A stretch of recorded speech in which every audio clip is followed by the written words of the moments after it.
നമസ്കാരം. സുഭാഷിതം ഡിജിറ്റൽ ചാനലിലേക്ക് സ്വാഗതം. വീണ്ടും വിവിധ വിഷയങ്ങളുമായി, സാമൂഹ്യ വിഷയങ്ങളുമായി നാം രംഗത്തുണ്ട്.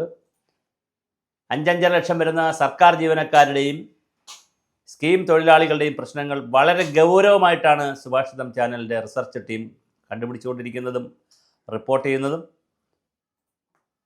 ഇന്നിപ്പോൾ വീണ്ടും വളരെ കൗതുകമുള്ള, രസകരവും കൗതുകവുമായ ഒരു പത്രം കട്ടിങ് ഞാൻ കാണുകയുണ്ടായി. മറ്റൊന്നുമല്ല, ഒരു കുട്ടി എനിക്ക് ബിർണാണി വേണമെന്ന് പറഞ്ഞപ്പോൾ, ബിരിയാണിയല്ല ബിർണാണി വേണമെന്ന് പറഞ്ഞപ്പോൾ കുട്ടി ആവശ്യപ്പെട്ടത് ചിക്കൻ ബിരിയാണിയാണ്. കാരണം അതാണ് ഈ ബിരിയാണി എന്ന് പറയുമ്പോൾ നമ്മൾ മുട്ട ബിരിയാണിയൊക്കെ വളരെ കുറച്ച്, വെജിറ്റബിൾ ബിരിയാണിയൊക്കെ കുറച്ച് പേരല്ലേ കഴിക്കുന്നത്, അല്ലെങ്കിൽ അതല്ലല്ലോ. ബിരിയാണി എന്ന് പറഞ്ഞാലുടൻ നമുക്ക് ചിക്കൻ ബിരിയാണിയാണ്, മട്ടൻ പോലും ഓർമ്മ വരത്തില്ല, പിന്നെയാണ് മട്ടൻ വരുവുള്ളൂ. ബിരിയാണി എന്ന് പറഞ്ഞാൽ ചിക്കൻ ബിരിയാണി. അപ്പോൾ കുഞ്ഞ് ആവശ്യപ്പെട്ട അതാണ്. അപ്പോൾ അത് ആൻറ്റി ചിക്കൻ ബിർണാണി തരുമോ എന്ന് ചോദിച്ചു. അങ്ങ് ചിക്കൻ ബിർണാണിക്ക് വേണ്ടി ആൻറ്റി ഉടനെ ഇറങ്ങുന്നു. ആൻറ്റി റീലിടുന്നു, ഒരു അംഗൻവാടി പോകുന്നു, ആൻറ്റി വേണ്ട ബഹളം ഉണ്ടാക്കുന്നു. അതെല്ലാം ഓക്കെ. ആൻറ്റി മറ്റൊന്നും ആരുമല്ല, നമ്മുടെ വീണ ജോർജ് മന്ത്രി, ബഹുമാനപ്പെട്ട വീണ ജോർജ് മേഡമാണ്. നല്ലതാണ്. ഒരു കുട്ടി ആവശ്യപ്പെട്ടു, ആൻറ്റി പോയി അത് ചെയ്തു. അതിനകത്തൊന്നും ഒരു തർക്കമില്ല, ഒരു ട്രോളും ഇല്ല, ഒന്നുമില്ല. പക്ഷെ പിന്നെ ഈ പത്രവാർത്ത എന്ന് പറയുന്നത് നല്ല രസം എന്തറിയാമോ? ഇപ്പോൾ കൊടുക്കുന്ന മുട്ടയ്ക്ക് മെനു ഒരു കുഞ്ഞിന് 5 രൂപയാണ്, അത് 6 രൂപയാക്കി. എന്തൊരു മഹാസംഭവം എന്നറിയാമോ? 1 രൂപ കൂട്ടി. ഇനി ഇതിൻ്റെ അകത്തൊരു കോമഡിയുണ്ട്. ഈ അംഗൻവാടി മൊത്തം ആലോചിച്ച് അതിനകത്ത് കുറേ കോമഡികളുണ്ട്. ആ പത്ര കട്ടിങ്ങിൻ്റെ അവസാന ഭാഗത്തൊരു സെൻറ്റൻസ് ഉണ്ട്. ക്യാബേജും പിന്നെ ബീൻസും ക്യാരറ്റും ഉൾപ്പെടെ 6 രൂപയ്ക്ക് വാങ്ങാൻ പറ്റും. എല്ലാ സാധനവും വാങ്ങാൻ പറ്റും. ഇപ്പോൾ 5 രൂപയ്ക്ക് വാങ്ങിച്ചുകൊണ്ടിരിക്കുന്ന സാധനങ്ങളൊക്കെ പുറമെ 1 രൂപ ഉണ്ട്. അങ്ങനെയാണല്ലോ, ഇപ്പോൾ കുറേ സാധനം വാങ്ങിച്ചുകൊണ്ടിരിക്കുന്നുണ്ട് അവർ. അതിന് പുറമെ 1 രൂപ ഉണ്ട്. ഇപ്പോൾ 10 കുട്ടികളുള്ള അംഗൻവാടിനെ 10 രൂപ ഉണ്ട്. എന്തൊക്കെ മേടിക്കാം? ബീൻസ് മേടിക്കാം, ക്യാരറ്റ് മേടിക്കാം, ക്യാബേജ് മേടിക്കാം, പിന്നെ മുളക് മേടിക്കാം, തക്കാളി മേടിക്കാം, എല്ലാം മേടിക്കാം. എന്തൊരു തമാശയാണെന്നറിയാവോ മെനു? മുട്ട ബിരിയാണിയാണ് കൊടുക്കുമെന്ന് പറയുന്നത്. ബിർണാണി മുട്ട ബിരിയാണിയായി. ഇനി അതവിടെ നിൽക്കട്ടെ. വലിയ പരിശീലനമാണ്. ആർക്ക്? സ്ത്രീകൾക്ക്. അംഗനവാടിയിൽ വർക്ക് ചെയ്യുന്നവരിൽ 62 വയസ്സായി എത്തി നിൽക്കുന്നവരുമുണ്ട്, വളരെ ചെറിയ പ്രായമുള്ളവരുമുണ്ട്. എല്ലാ സ്ത്രീകളാണ്. 66,000 പേര് സ്ത്രീകളാണ്. പാവങ്ങൾ. അവരെ വീട്ടിൽ മട്ടൻ ബിരിയാണി ഉണ്ടാക്കിയിട്ടില്ല, ചിക്കൻ ബിരിയാണി ഉണ്ടാക്കിയിട്ടില്ല, മുട്ട ബിരിയാണി ഉണ്ടാക്കിയിട്ടില്ല.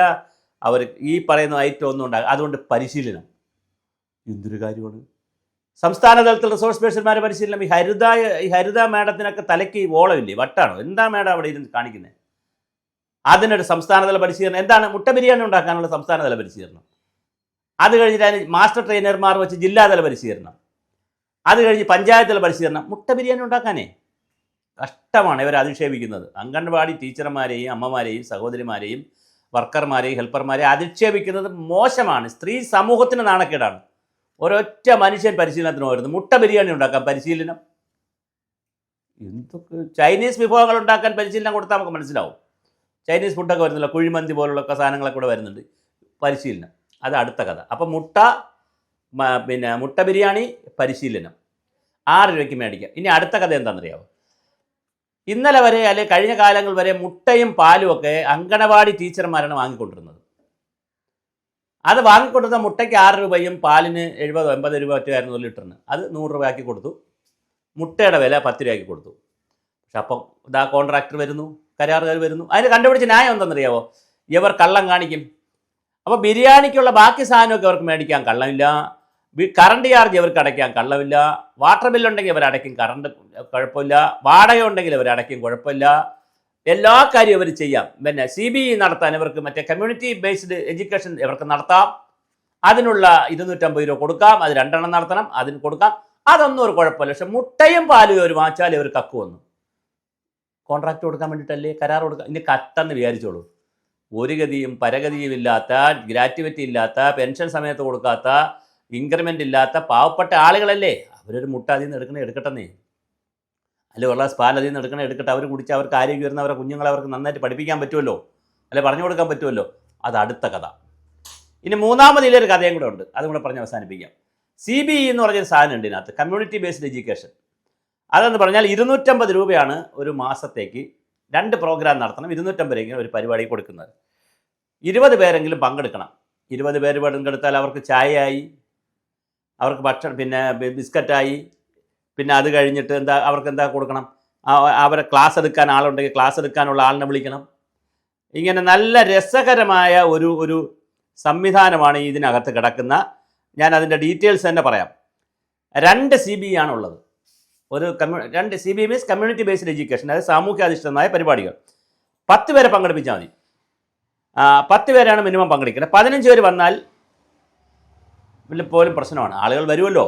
250 രൂപ കൊടുക്കും. സമ്മാനം കൊടുക്കണം. ഈ മത്സരം പോലൊക്കെ സമ്മാനം കൊടുക്കണം. ഫോട്ടോ എടുക്കണം, പിന്നെ ഫോട്ടോ കോപ്പി എടുക്കണം, പിന്നെ എല്ലാം കൂടി ഒരു 10-800 രൂപയെങ്കിലും ആവും ഒരു പരിപാടിക്ക്, അല്ലെങ്കിൽ 10-600 രൂപയെങ്കിലും ആവും. കൊടുക്കുന്ന 250 രൂപയാണ്. അപ്പോൾ പുകയാണ് സംഭവങ്ങൾ ആലോചിച്ചാൽ. തിരുവനന്തപുരത്ത് സെക്രട്ടേറിയറ്റ്, നമ്മുടെ വിമൻ ആൻഡ് ചൈൽഡ് ഡെവലപ്മെൻറ്റിൻ്റെ ഓഫീസിൽ ഇരുന്ന് സാറന്മാരെല്ലാം കൂടി, അല്ലെങ്കിൽ സർക്കാരിൻ്റെ സെക്രട്ടേറിയറ്റ് ഇരുന്ന് സാറന്മാരെല്ലാം കൂടി, അല്ലെങ്കിൽ ജില്ലാ ഓഫീസിൽ ഇരുന്ന് സാറന്മാരെല്ലാം കൂടി, അല്ലെങ്കിൽ വല്ലപ്പോഴും ഒരു വർക്ക്ഷോപ്പൊക്കെ നടത്തി സാറന്മാരെല്ലാം കൂടി തയ്യാറാക്കുന്ന കുറേ കാര്യങ്ങളുണ്ട്. ഇതൊക്കെ താഴേക്ക് ചെല്ലുമ്പോൾ ഒന്നും നടപ്പിലാക്കാൻ പറ്റുന്നതല്ല. അതുകൊണ്ട് അതിലെല്ലാം വെള്ളം ചേർക്കും, അല്ലെങ്കിൽ അത് ചെയ്യാൻ പറ്റില്ല. പലതും ചെയ്യാൻ പറ്റില്ല. അങ്ങനെയും കൂടി വരുമ്പോഴാണ് അംഗൻവാടിയുടെ ക്വാളിറ്റിയൊക്കെ ഇല്ലാതാവുകയും മാതാപിതാക്കൾ മറ്റ് സ്ഥലത്തേക്ക് കുഞ്ഞുങ്ങളെ കൊണ്ടുപോവുകയൊക്കെ ചെയ്യാം. അതുകൊണ്ട് മുട്ട ബിരിയാണിക്ക് പരിശീലനം അടിയന്തരമായി നിർത്തിവെക്കണം. മുട്ടയും പാലും വാങ്ങാനുള്ള പൈസ ഇവർക്ക് തന്നെ കൊടുക്കണം. അവർ വാങ്ങട്ടെ, കരാറിൻ്റെ ആവശ്യമില്ല. അവരെടുക്കുകയാണെങ്കിൽ 1-2 മുട്ട അവരെടുത്തോട്ടെ, പാലെടുത്തോട്ടെ. അത് കഴിഞ്ഞിട്ട് CBEയുടെ ചാർജ് കൂട്ടണം, പൈസ കൂട്ടണം. ഈ നിലയിൽ അംഗൻവാടികളെ കൂടി അംഗീകരിച്ചു പോകുന്നൊരു സമീപനം നമുക്ക് അത്യാവശ്യമാണ്.